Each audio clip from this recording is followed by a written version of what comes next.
Midi et 15 même, avec nos vice présidents, et cette émotion continue, avec l'accueil chaleureux que vous m'avez réservé.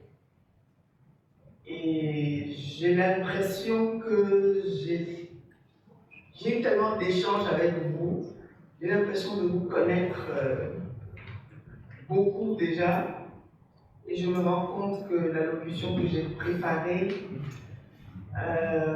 voilà, elle m'a l'air tellement,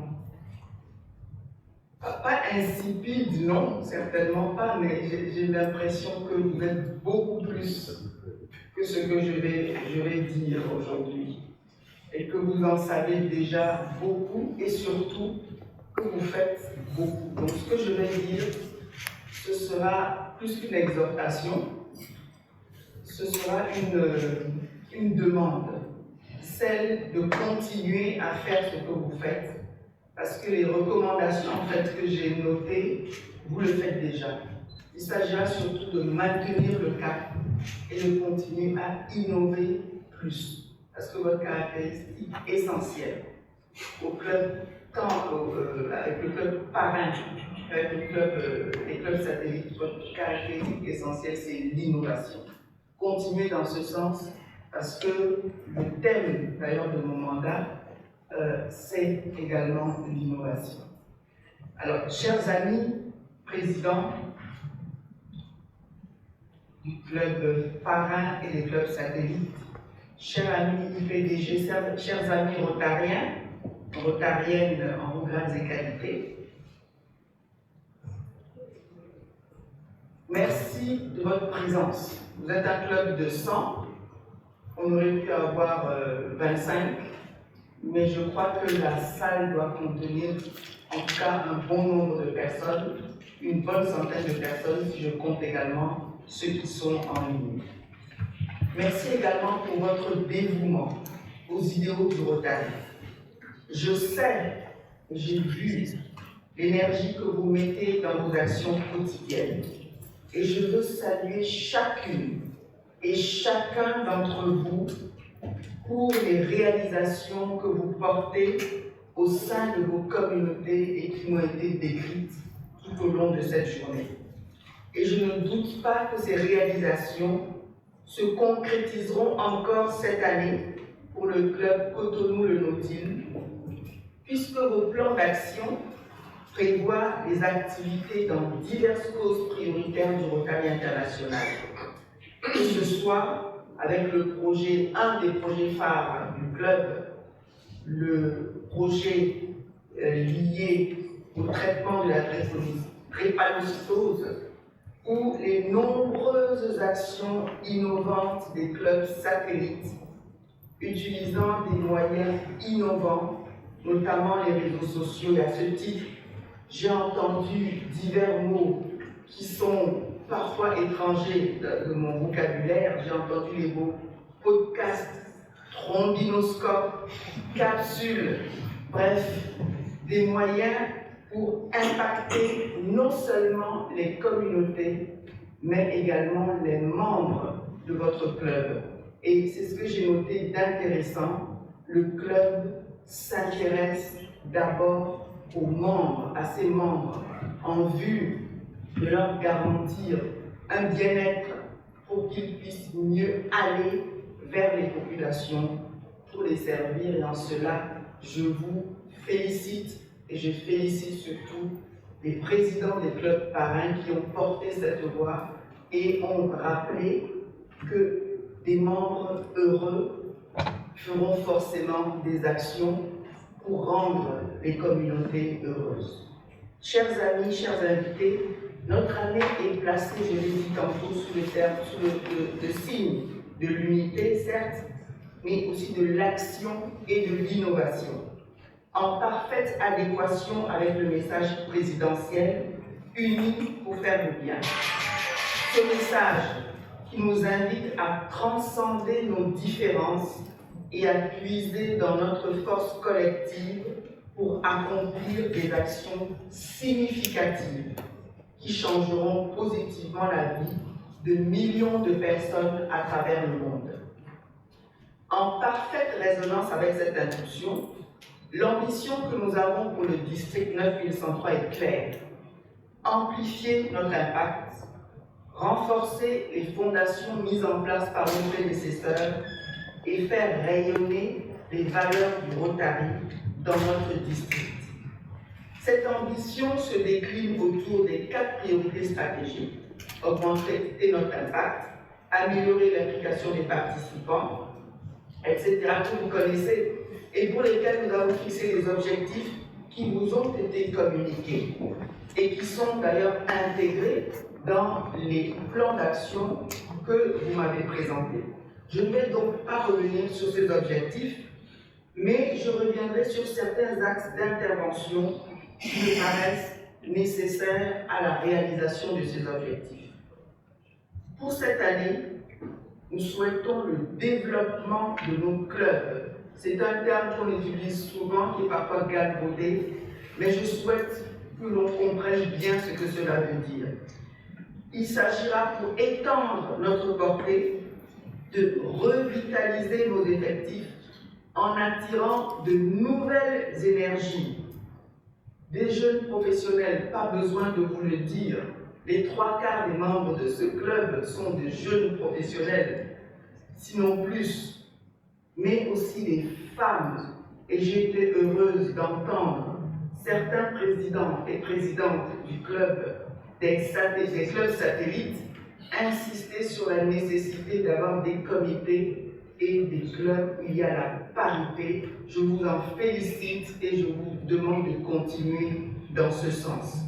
Vu votre potentiel, le caractère innovant des actions inscrites dans vos programmes, un minimum de 4 nouvelles recrues par entité est possible pour les Nautiliens. Votre club pourrait donc s'agrandir de 32 membres d'ici la fin de l'année, soit une croissance de 30% environ, et je sais que vous en avez la capacité et les compétences. Après avoir développé vos effectifs, je vous demande de continuer à amplifier notre action en mettant en place des projets de grande échelle. Oui, nous allons continuer les puits que nous creusons par-ci, par-là, parce que c'est utile.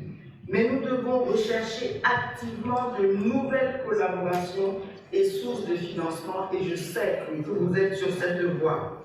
Les fondations d'entreprises, les organisations internationales, les organisations professionnelles, le patronat, etc., sont un vivier où nous pouvons trouver ces nouvelles sources de partenariat.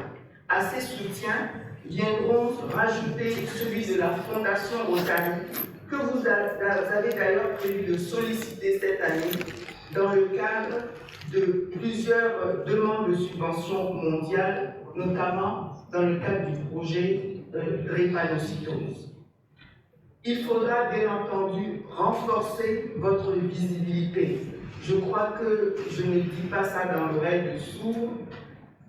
Dans la plupart des conversations que nous avons eues depuis ce midi, depuis 12h30, vous avez montré à quel point vous êtes conscient de la nécessité de renforcer notre visibilité. C'est crucial pour mieux faire connaître le Rotary et son action, et vous devez donc continuer à intensifier vos efforts de communication pour que le grand public comprenne la portée de notre travail et soit inspiré à nous rejoindre en vue de nous permettre d'augmenter notre impact et d'étendre notre portée. Enfin, chers amis, je vous demande de cultiver la collaboration.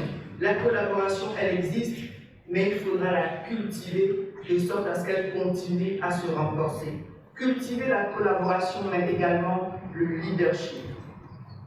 Le renforcement de la collaboration entre nos clubs devra être privilégié. Vous avez d'ailleurs prévu de vous rassembler autour d'un projet commun, notamment celui relatif au traitement de la drépanocytose. Un projet qui pourrait, qui va également fédérer des clubs du Togo et, si j'ai bien compris, des clubs du Niger et donc des clubs d'autres districts. C'est important de cultiver cette collaboration pour rassembler plus d'expertise et être plus impactant sur le terrain. Et parallèlement, nous développerons le leadership au sein de nos membres par la participation active des membres au programme RLI, qui a bien commencé depuis 2 ans et qu'il faudra continuer et surtout dont il faudra utiliser les ressources afin d'accroître notre capacité d'adaptation en équipant les membres des compétences nécessaires pour piloter les initiatives ambitieuses que vous avez et pour préparer la relève du Rotary. Chers amis, je voudrais insister sur un point. Votre club, tout comme les autres clubs de la cité, sont le cœur battant du Rotary international. C'est à votre niveau que l'action prend vie. Ce n'est pas ailleurs, c'est au niveau des clubs que l'action prend vie, que les liens d'amitié se tissent et que l'impact sur notre comité est le plus tangible. Chaque projet local, qu'il s'agisse d'un petit geste ou d'une initiative de grande envergure, a une importance cruciale parce qu'il contribue à la force et à la réputation de notre organisation mondiale. Chers amis, tout ne va pas couler de source. Les défis existent. La fidélisation, le recrutement, l'engagement des membres, le financement des projets, mais aussi et surtout en ce qui vous concerne, la coordination et le maintien de la cohésion entre les entités de la famille Cotonou-Le Nautilus. Ce sont les principaux enjeux que j'ai notés pour vous. Mais nous allons y faire face ensemble, en nous appuyant sur la collaboration dont on a parlé, c'est-à-dire la mise en œuvre d'actions interclubs, déjà entre clubs qui constituent la famille nautilienne, mais entre le club Cotonou-Le Nautilus et les autres clubs de la cité, les autres clubs du district et les autres clubs des autres districts. Donc la collaboration interclub, mais aussi les partenariats avec les personnes et institutions qui partagent nos valeurs, devront permettre de mutualiser nos efforts et nos compétences pour relever les défis de l'effectif et du financement de nos projets.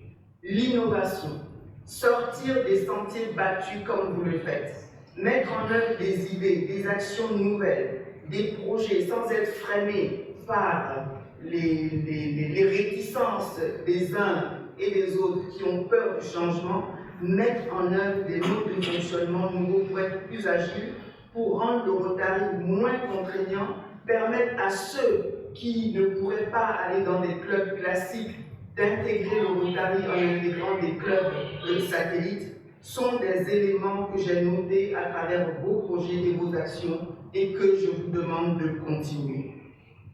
Mais vous pourrez également compter sur les ressources du district pour faire face à ces défis. Le district met à votre disposition des ressources. Je parle tout simplement des commissions qui sont là pour vous appuyer. Je parle des adjoints du gouverneur qui sont là pour vous aider à bien comprendre le Rotary, à savoir où aller chercher les informations dont vous avez besoin, à être le canal de transmission entre vos clubs et entre le gouverneur. Mais je parle aussi de l'attribution de distinctions spécifiques qui vont récompenser les clubs et les Rotariens et qui excelleront dans l'atteinte de nos objectifs. Ce sera aussi une ressource, un moyen de maintenir votre engagement. Et en la matière, Cotonou-Le Nautilus est bien parti pour être un challenger sérieux, de l'avoir étendre notre portée pour autant qu'il concrétise son plan d'action combien ambitieux et innovant. Je ne saurais insister sur le rôle vital de la Fondation. C'est vrai, je suis longue parce que j'ai porté beaucoup autour, mais je dois parler de la Fondation. C'est grâce à elle que nos rêves de service se transforment en réalité. Chaque contribution, petite ou grande, permet de financer nos projets locaux et internationaux. Le programme Polio Plus est un témoignage de l'impact que la Fondation a dans le monde et est sans doute le plus grand succès du Rotary international. Je vous exhorte donc à mettre en place les stratégies que vient de nous présenter le PAG Bénédicte et qui devraient nous permettre de mieux participer au programme de la Fondation et d'alimenter encore plus notre Fondation par vos dons, certes, mais également par ceux de votre entourage. Pourquoi contribuer à la Fondation? Parce que les contributions à la Fondation reviennent en partie dans notre district par le mécanisme cher et permettent de financer nos projets locaux. Parce que les contributions du district sont amplifiées par les subventions de contrepartie de la Fondation, permettant de réaliser des projets de plus grande envergure que votre club seul ne pourrait faire. Pourquoi? Parce qu'un club qui contribue activement à la Fondation voit son image renforcée car il est perçu comme un club dynamique, engagé, ayant un impact significatif et cela peut attirer de nouveaux membres. Pourquoi contribuer à la Fondation? Parce que la cohésion du club s'en trouve renforcée, car travailler ensemble pour un objectif commun, collecter des fonds pour la Fondation, monter un dossier de subvention, renforce les liens entre les membres et la fierté d'appartenance. Pour toutes ces raisons, chers amis, j'encourage vivement chacun d'entre vous à soutenir la Fondation. Chaque franc CFA que vous donnez revient en grande partie pour amplifier l'impact de vos propres projets. Chers amis, les objectifs que nous avons fixés et surtout ceux que nous avons ajustés, que vous m'avez fait la promesse de tenir, 32 membres, sont ambitieux, mais je sais que fort de votre engagement, fort de la passion que j'ai notée au niveau des présidents des clubs satellites, mais également du club parrain, fort de cette passion, nous les atteindrons, nous ne pouvons faire autrement. Le district a un potentiel immense. Votre club dispose des ressources nécessaires et c'est en travaillant main dans la main que nous réaliserons potentiellement pleinement ce potentiel. Chers amis, je suis très fier d'être votre gouverneur et de vous accompagner dans cette aventure. Ensemble, nous ferons rayonner le district 9103 et laisserons une empreinte positive et durable dans nos communautés. Je vous remercie.